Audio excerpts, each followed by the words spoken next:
Oi pessoal, tudo bem? Estamos aqui em mais uma videoaula. Hoje é dia 13 de maio de 2016. Vamos aqui para a nossa videoaula. Hoje estamos aqui com mais uma videoaula de sistemas operacionais. Lembrando que meu nome é Jordi, sou aluno do curso tecnólogo em sistemas para a internet. Na última aula de sistemas operacionais, vocês viram comigo o que são componentes centrais, para que cada componente serve, o que é um Windows Server, o que é um Linux Server, o que é um IP, o que são roles de função e como que essas três roles de função trabalham juntas, DHCP, DNS e Active Directory. E o que nós vamos falar hoje, pessoal? Hoje nós vamos falar sobre camadas OSI, vamos comparar as camadas do modelo OSI com a do TCP/IP. As duas são bem parecidas, uma é mais fácil de entender, a outra é mais usada comercialmente, eu vou falar mais para frente qual que é qual. Vamos falar mais sobre IP, especificamente sobre máscaras de subrede, vamos entender para que ser uma máscara de subrede serve, vamos falar um pouquinho sobre a notação CIDR de uma máscara de subrede, vamos realizar uma simulação do Packet Tracer dos serviços DHCP e DNS e HTTP, certo? Antes de começar, alguns conceitos que eu julgo básico de vocês saberem. O que são hosts e dispositivos finais? Todos os computadores ou outros dispositivos que recebem IP conectados a uma rede que participam diretamente da comunicação dessa rede, certo? Ou seja, o seu gadget aí, o seu celular, smartphone, que tem acesso à internet, o seu tablet, seu notebook, seu computador de mesa aí, com CPU, a sua internet, a sua geladeira, se acessar a internet também, quem sabe, né? Sua máquina de lavar daqui a alguns dias vai acessar a internet também, né? Por que não? O que são servidores? Servidores são hosts que transmitem informação na rede, certo? Ou informações sobre páginas web, ou sobre e-mails. O que são clientes? São os dispositivos finais que solicitam informações para um servidor, certo? Lembrando que um cliente pode se conectar a vários servidores. Ah, Jordi, um cliente pode fazer o papel de servidor? Bom, dependendo, sim. Por exemplo, numa rede P2P, peer-to-peer ou ponto a ponto. Um cliente pode ser um servidor no momento que ele está transferindo uma informação que outra máquina conectada com ele na rede ponto a ponto solicitou, como pode ser o cliente, sendo ele solicitando a informação para a outra, certo?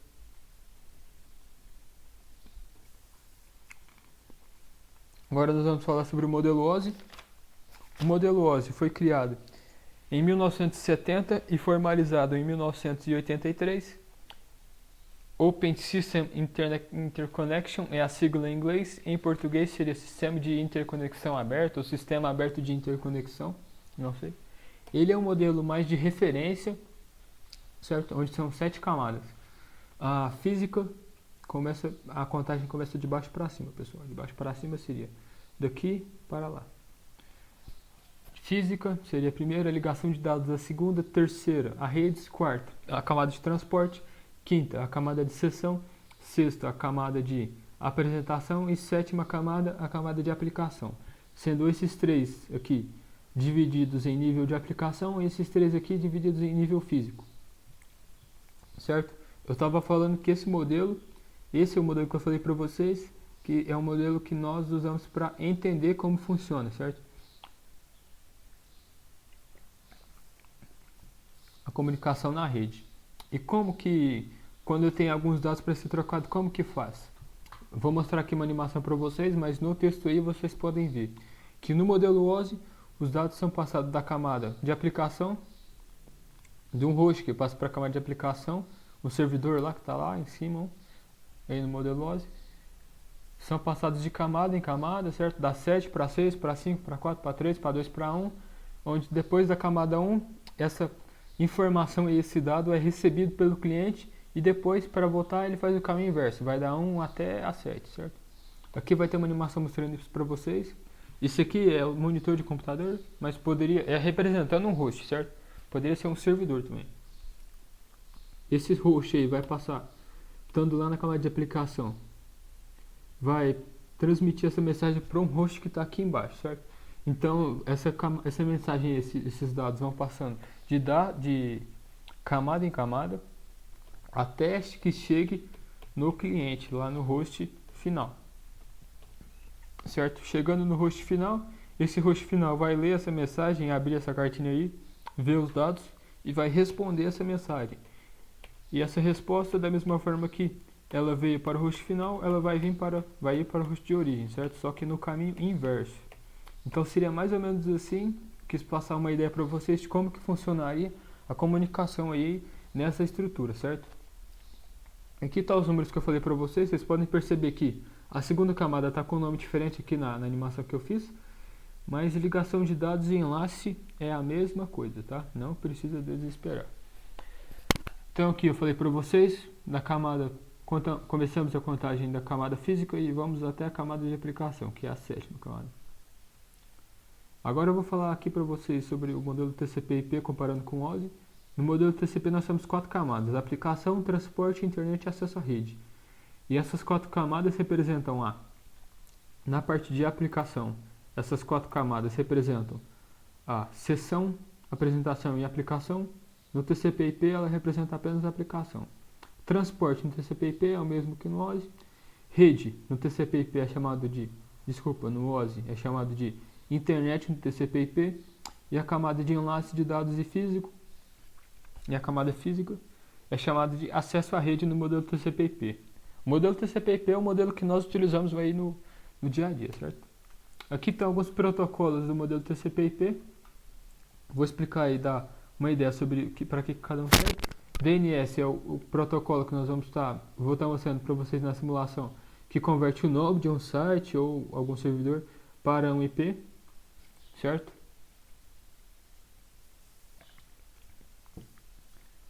Esses protocolos aqui são para a configuração do host. O DHCP distribui IPs automaticamente. O BLTTP aí, o Bootstrap, é um precursor do protocolo DHCP, certo? Ele é usado para obter informações do endereço IP na inicialização. Esses aqui são protocolos de e-mail, SMTP, POP e IMAP. FTP e TFTP são protocolos de transferência de dados de arquivos. HTTP é o protocolo web. Caberia colocar aqui também o protocolo HTTPS, que é o protocolo web com criptografia, certo? Aqui nos protocolos de transporte são basicamente o mesmo que na OSI. Existem outros também, mas eu trouxe essa imagem só com esses daqui, que é o UDP e o TCP. A gente vai falar da diferença deles mais para frente. Os protocolos na camada de internet, o IP, que é o Internet Protocol, que eu falei para vocês. Vou explicar de novo sobre máscara de subrede mais para frente. O NAT, que faz a conversão do IP da rede interna para um IP na internet, certo? O ICMP, que é o protocolo de suporte ao IP. O SPF e GRP, que são protocolos de roteamento, tá? De comunicação entre roteadores, seria isso. Certo? Protocolo de acesso à rede nós temos o ARP, o PPP, o Ethernet e o Drive Interface. Todos eles proporcionam um acesso à rede aí, tá? Agora falando especificamente sobre cada camada, a física define as características mecânicas, elétricas, funcionais e os procedimentos para ativar, manter e desativar conexões físicas. Ou seja, ela vai definir as especificações dos equipamentos físicos de conexão de rede, de cabo, modem de Wi-Fi, o próprio modem da rede cabeada também, como que eu faço, quais são os padrões de cabo que eu tenho, certo? Então a camada física é responsável por definir as especificações físicas, certo? A camada de enlace ou transporte, a camada de enlace, o objetivo básico da camada de enlace é assegurar a transferência confiável dos dados entre sistemas conectados diretamente para o meio físico, certo? Aqui eu passei rápido aqui, mas esses aqui seriam os protocolos da camada física, certo? Vocês me desculpem aí que eu acabei esquecendo aqui. Agora um pouquinho sobre os protocolos da camada de enlace. O Ethernet, o IEE 802.1q, que são especificações também, certo? A camada de rede tem por objetivo fornecer suporte na comunicação das camadas superiores, certo? Então a camada de rede tem o objetivo de fornecer suporte na comunicação. Alguns protocolos da camada de rede, igual eu falei, vocês podem notar que alguns protocolos são bem parecidos com o modelo TCP/IP, até porque o TCP/IP foi baseado no OSI, tá? Então, alguns protocolos aqui, IPv4 e IPv6, que é o Internet Protocol versão 4, Internet Protocol versão 6, IPsec, ICMP, que é o apoio ao IP, ARP, RARP e NAT, certo? Eu não vou estar falando aqui sobre cada protocolo e o que cada protocolo faz, pessoal, porque senão a videoaula ficaria muito extensa e muito cansativa. E esse é um conhecimento que eu julgo ser muito específico. E se vocês tiverem a curiosidade, vocês podem estar pesquisando aí sobre cada protocolo separadamente, certo? Se vocês quiserem saber o que ele faz. Mas eu não vou falar aqui, tá? Vou passar a ideia geral do que ele faz e a diferença de um para outro, se existir. Então, na camada de transporte, ela é responsável pelo controle da transferência de dados, incluindo a qualidade de serviços ou de correção de erros se ocorrerem. Certo? Qual que é a diferença do protocolo TCP para o UDP? Os dois são protocolos de transferência de dados. Vocês podem ver, tá nesse parágrafo aqui, ó, o que eu vou falar. Se vocês quiserem ler aí, vai até aqui. Os dois são protocolos de transferência de dados, mas o TCP, a diferença dele é que ele controla o fluxo de dados e se houver a perca de algum pacote ou corrompimento na hora que chegar na outra camada, o protocolo TCP, ele garante que vai reenviar aquele dado que foi perdido ou corrompido. Já o DP não. Ele não é orientado à conexão e ele não controla o fluxo de dados, ele apenas envia. Se houver alguma perca ou corrompimento de dados naquele meio ali que ele está enviando, ele não pode fazer nada, tá? Não reenvia. Esses aqui são alguns protocolos da camada de rede, igual eu falei. Vocês podem ver aqui, da camada de transporte, alguns protocolos da camada de transporte. Vocês podem ver que são bem parecidos com o modelo TCP/IP, tá? Agora, sobre a camada de sessão, ela tem por objetivo o controle dos processos e diálogo através da abertura e fechamento de sessão, certo? Aqui o protocolo que eu achei aqui para trazer como exemplo para vocês da camada de sessão é o NetBIOS. Agora, passando para a próxima camada, a camada de apresentação, é responsável pela sintaxe do dado para apresentar para a próxima camada, que é a camada de aplicação, certo? Então, ela que vai entender ali os dados e converter ele de uma forma que a camada de aplicação consiga entender aqueles dados. Entre os protocolos da camada de apresentação está o XDR, o TLS, alguns formatos de imagem como GIF, JPEG, MPEG e PNG. Certo? Na camada de aplicação é responsável pela semântica da comunicação. Certo? Aqui estão alguns protocolos, o protocolo HTTP aqui, que é o Hypertext Transfer Protocol, o RTP, o SMTP, que é o protocolo de e-mail, junto com o POP3 e o IMAP. O DNS eu já expliquei para vocês, mas explico de novo. É o protocolo que converte IP para nome e nome para IP. Ping é um protocolo que eu vou mostrar para vocês na simulação lá. É um protocolo que testa a conexão, certo? Se eu estou conseguindo me conectar ao tal host. SSH é um protocolo de acesso de área de trabalho remoto no Linux, que eu sei desse protocolo aqui, nós podemos configurar no Linux, certo? Vamos ver qual é o mais importante aqui. O FTP é o protocolo de transferência, tá? De dados, File Transfer Protocol.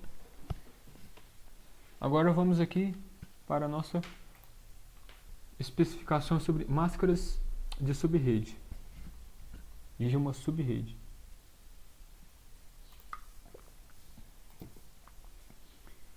Então, lembrando aqui rapidamente, o IP é formado por 4 bytes, cada byte tem 8 bits, então ele é composto por 32 bits, que variam de 0000 a 1 a todos os bits 1, certo? Na representação decimal ele varia de 0 a 255, tendo no total 256 endereços. E uma coisa importante que eu não falei na última aula, em um IP nós não podemos usar o IP base, que é o IP que começa com 0, no endereçamento de máquinas, e nem o último, que é aquele que termina com 255, certo? Não podemos usar o primeiro, que começa com 0, nem o que termina com 255. É sempre um a mais, no caso do que começa com 0, ou um a menos no que termina com 255, Seria 254 e 1, então. Certo? Agora vamos aqui revisar rapidamente cada classe de endereço. Vamos revisar na tabela de baixo, desculpa, que ela está mais clara aqui, está mais fácil de entender. A classe A varia de 10.000 a 10.255.255.255. Classe B de 172.16.00 a 172.31.255.255. A classe C de 192.168.00 a 192.168.255.255. Certo? Então aqui, agora falando um pouquinho sobre máscara de subrede. Para que serve a máscara de subrede? É ela que vai definir a porção fixa do seu endereço IP. Além de definir qual parte que vai ser fixa, ela define quantos endereços válidos, quantos endereços eu vou ter no máximo naquela subrede, certo? Como assim? Ela define os endereços físicos. As partes que tem 1 são as partes no IP que não vão variar. Então, por exemplo, 10.0.0.0, que é a máscara de subrede aqui da classe A, certo? Vocês podem ver que o número que nunca varia aqui no IP é o 10. Por quê? Porque a máscara faz com que ele fique fixo, certo? Então, onde for tudo 1, ou tiver 1, basta vocês analisar. Aquela parte que tiver 1 no endereço IP não vai variar. E como que eu calculo quantos endereços eu vou ter na subrede?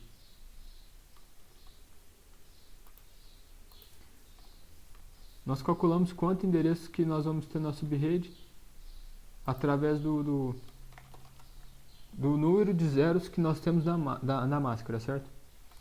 Então, nós temos quantos zeros aqui? Nós temos 3 bytes com 0, ou seja, nós temos 24 zeros.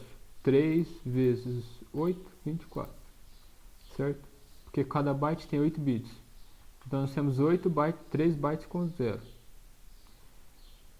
Nós multiplicamos, nós elevamos 2 a um número de zeros que temos na máscara para obtermos o número 2 elevado a 24, desculpa, o número de endereços válidos que nós vamos ter naquela subrede. Então, na classe A, nós temos esse número de endereços válidos, certo? A notação C e DR que eu falei para vocês é o número de uns, é uma notação que eu coloco o IP barra o número de uns que eu tenho naquela máscara. Ela indica, como eu falei, a parte fixa do meu IP, certo? Então aqui eu tenho 8 uns, então aqui vai ser um IP barra 8. Se eu tiver 24 uns, vai ser o IP barra 24. Se eu tiver 32 uns, aí eu não vou ter nenhum IP, porque vai ser tudo 255. Mas se eu tiver 30, aí vai definir a parte fixa do meu IP, ou seja, eu vou ter 4 endereços válidos lá na minha subrede, certo? Então agora, partindo para o ambiente de simulação aqui, que é o Cisco Packet Tracer, eu vou deixar o link de download aí para vocês baixarem, mas é só vocês virem no Google aqui e pesquisar Cisco Packet Tracer. Ele é um software gratuito de simulação de redes aí. A única coisa, talvez, que vocês vão precisar fazer é o registro no Cisco Network Academic, que é de graça também, tá? Para que vocês possam usar o Packet Tracer, só isso. Aqui eu configurei duas redes para vocês, essa aqui que tem um servidor DHCP e um DNS, e a que tem só o servidor DHCP. Com qual intuito? O intuito de mostrar como que funciona o servidor, o DHCP e o DNS. Ficar mais claro, eu espero. Então aqui, como que funciona o APIPA que eu falei para vocês? Eu só falei, mas não mostrei como funciona. Que é o distribuidor de endereços automático lá que a Microsoft configurou para as nossas máquinas. Funciona da seguinte forma.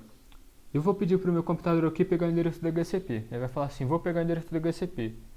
Se ele não achar, que é o que aconteceu aqui, ó, o DHCP falhou. Eu não consegui achar o endereço do DHCP. Então o APIPA distribui um endereço automático para a máquina para que ela não fique sem endereço IP, certo? Fazendo uma analogia assim, seria mais ou menos uma pessoa sem nome. Então eu não poderia registrar aquela pessoa, não saberia quem ela é. Na rede, uma máscara sem IP seria uma pessoa sem nome para nós aqui, sem registro, certo? Então aqui o DHCP, nós vamos aqui Vou mudar aqui para IP estático para DHCP para ele pegar o endereço do DHCP. Aqui deu certo. Por quê? Porque o servidor DHCP está na rede. Tem que estar na rede para dar certo, tá? Não se esqueça. Então aqui vou mostrar para vocês como que faz para configurar o servidor DHCP. Vamos aqui na parte de serviços no servidor. DHCP. Selecionamos a interface que vai ser distribuída. No caso aqui a Fast Ethernet 00. Ligamos o serviço, colocamos um nome aqui que fica ao seu critério, eu deixei o nome que vem por default. Colocamos o gateway. O que é gateway? É por onde aquela máquina vai sair para se comunicar com as outras. É o último endereço por onde a máquina vai sair para as outras redes. É o acesso da máquina, das máquinas dessa rede para conversar, entre aspas, aí, tá? Com as máquinas dessa rede daqui. Por quê? Máquinas que não estão diretamente conectadas não se conhecem. Eu tenho que falar assim. Tenho que vir aqui no roteador e configurar protocolos de roteamento. Lembra lá dos protocolos de roteamento que eu falei? Então, eu venho aqui no roteador e configuro o protocolo de roteamento. Nele fala assim, ó, essa rede aqui, eu tenho essa rede aqui e tenho essa rede aqui. Aí ele apresenta essa rede aqui a essa rede aqui. Seria mais ou menos isso. Para não ficar muito técnico, certo? Então, depois que eu fiz isso, eu venho aqui e configuro o gateway, que é o último endereço até ele sair para a rede. Configuro o DNS, se tiver um servidor DNS na sua simulação, você configura, se não, não precisa. Eu configuro da onde ele vai começar a distribuir IP e a máscara de subrede, certo? E salvo. Depois eu vou colocar uma máquina aqui, num switch. Por quê? Porque o switch é o concentrador de computadores aqui, tá? Não é recomendado ligar diretamente no roteador. Nós temos que ter um intermediário entre os dispositivos sinais e o roteador, tá? Então é assim que eu faço para configurar o DHCP. Depois disso é só eu vir para cá. Vai estar por default, vem assim na máquina. Você vai vir em desktop, IP configuration.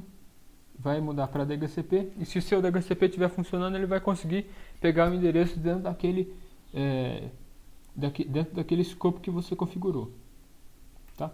Agora partindo aqui para a segunda parte da simulação,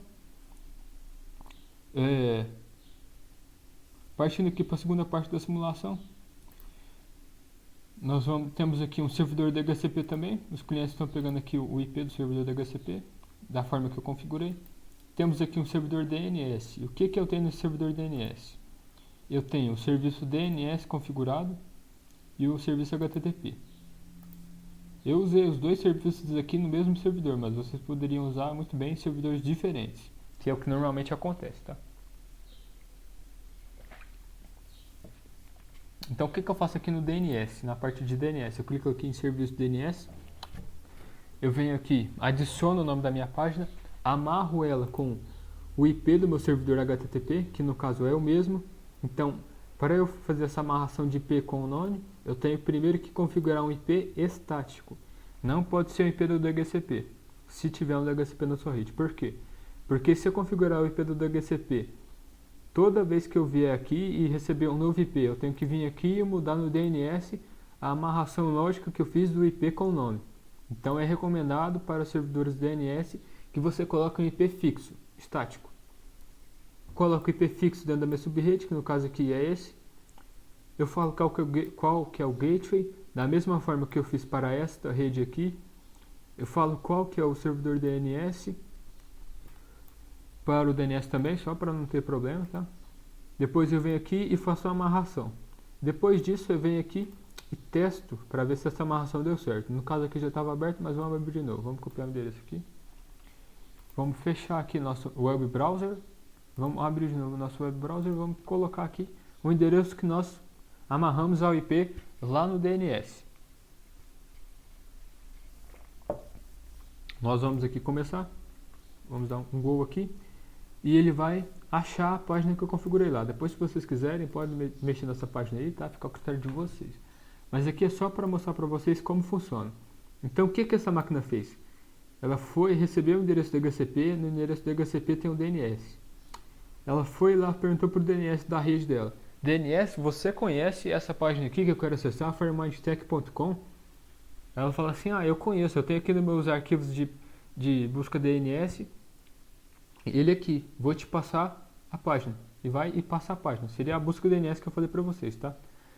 Agora eu fiquei falando um pouquinho do ping aqui, tá?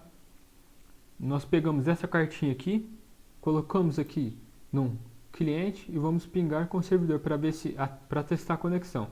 Se o meu cliente aqui tem servidor se o meu cliente tem conexão com o meu servidor. Aqui, vocês podem ver aqui que deu sucesso. Esse é um meio de testar a conexão através do ping. O outro meio é vocês fechando aqui. Vocês fecham aqui a parte aqui, você vê aqui prompt de comando, coloca ping e coloca o IP, que no caso é 172.16.32.2. Aí esse ping aqui vocês podem testar também no seu CMD, tá? Só vocês colocarem o nome de um site, também pode ser. Vamos testar com o nome do site. www.formind, vamos ver se dá certo.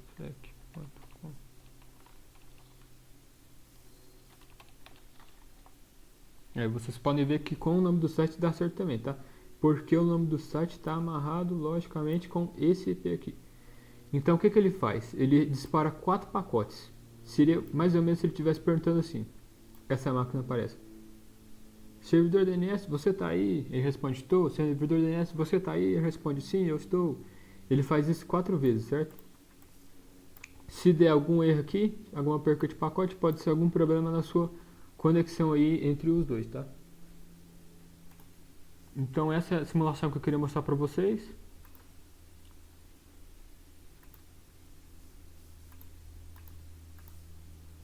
Essa é a simulação que eu queria mostrar para vocês. Espero que vocês tenham gostado dessa aula. Qualquer dúvida que vocês tiverem relativa à matéria que eu expliquei aqui ou à matéria passada, podem perguntar para nós no nosso site, tá? Vocês podem estar entrando em contato também conosco através do nosso e-mail, que nós vamos deixar aí, do Formind Tech, tá? Do Formind Technology, ou através do meu e-mail pessoal também para perguntar alguma coisa ou sugerir alguma melhoria, tá? No mais é só, pessoal. Muito obrigado pela atenção. Espero que vocês tenham gostado e tchau!